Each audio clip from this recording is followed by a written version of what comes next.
महादेव जी सिर पे चंद्रमा क्यों धारण करते हैं? जय श्री श्याम, स्वागत है आपका मेरे चैनल में। तो यह बात है प्रजापति दक्ष की, जिनकी 27 पुत्रियां थी। उन सभी का विवाह चंद्रदेव यानी चंद्रमा से हुआ था। जो पुत्री आकाश में 27 नक्षत्र माने जाते हैं वो उन्हीं की पत्नियां थी। लेकिन चंद्रदेव अपनी एक ही पत्नी रोहिणी की तरफ ज्यादा आकर्षित थे। बाकी 26 पत्नियों को घोर अपेक्षा करते थे और उनकी तरफ ध्यान भी नहीं देते थे। तो जो 26 पत्नियां थी उनको बहुत ही दुख होता था कि एक ही पे ध्यान दे रहे, हम पे ध्यान नहीं दे रहे हैं।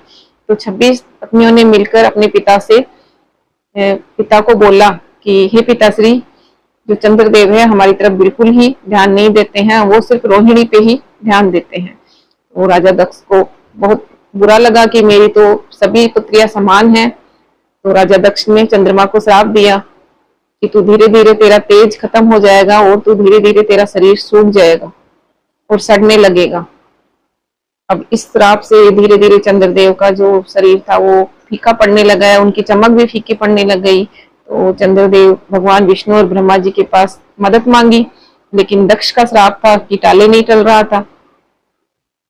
तो ब्रह्मा जी और विष्णु भगवान ने शंकर भगवान से बोला कि आप चंद्रदेव को श्राप मुक्त कीजिए, क्योंकि अगर चंद्रदेव अपनी रोशनी नहीं फैलाएंगे तो संसार में अंधेरा हो जाएगा। तो फिर श्री महादेव जी भगवान ने बोला कि क्योंकि राजा दक्ष का श्राप नहीं टल सकता था, तो ये तो मैं भी नहीं कर सकता हूँ, क्योंकि उनके मुख से निकला हुआ श्राप नहीं टल सकता है।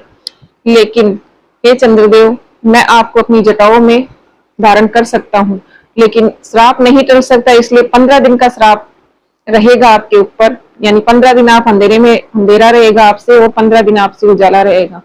जो बोलते हैं ना, कृष्ण पक्ष और शुक्ल पक्ष की शुरुआत हुई थी, और वहीं से कृष्ण पक्ष और शुक्ल पक्ष की शुरुआत हुई थी। यानी 15 दिन उजाले की रहता है और 15 दिन अंधेरा का रहता है।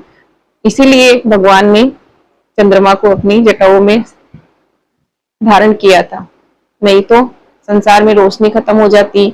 और राजा दक्ष के पहली पत्नी से 27 पुत्रियां थी, दूसरी पत्नी से थी जो माता सती थी। उनमें विशेष जो उनकी बेटियों का नाम था, एक का स्वा था, एक का सती था, और भी बहुत सी, इनकी कुल 84 बेटियां थी राजा दक्ष की।